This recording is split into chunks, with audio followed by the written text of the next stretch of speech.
Welcome to question 34. A cylinder and a cone have the same volume. If the height of the cone is 24 centimeters, we have to find the height of what? The cylinder. Remember, there is a connection between the volume of a cylinder and that of what? Of a cone. The 1/3 the volume of a cylinder give you the volume of a cone. So it means that they will have the same radius. It is the height that will be of different what dimension, because three of the cone will give you, that's the volume, will give you what? One cylinder.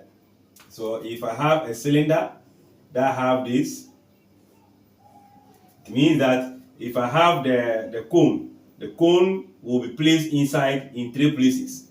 So now I can say that if volume of cylinder is equals to the surface, the area of the base times the height, that is what? Pi r square h. Then it means that the volume of the cone is going to be 1/3, meaning 1/3 times pi r square what? H. So these are the formula for the volumes of each of them.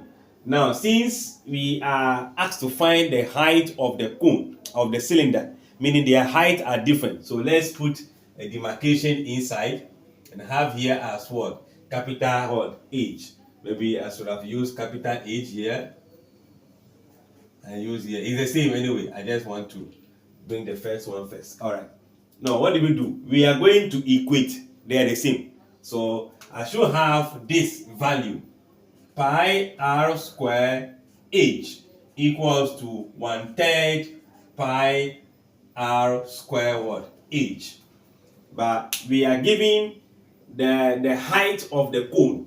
The height of the cone is h.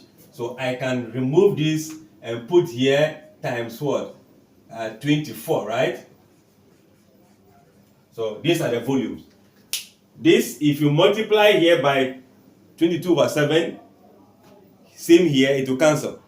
Since they are having the same radius, as in this case, if we divide, even if they don't have the same radius, let's divide by the common factors we are having. If you cannot deduce that they have the same radius, if I divide here by pi r square, here by pi r square, this h will be equals to 1/3 times 24 what? Centimeter. And that will give you 8 centimeter, meaning the height of the h, right, of the cylinder is going to be what? 8 centimeter. And that is going to give you the option what? B. All right, I guess you get the concept on what I'm trying to drive at. Like, share, comment, and come back for more.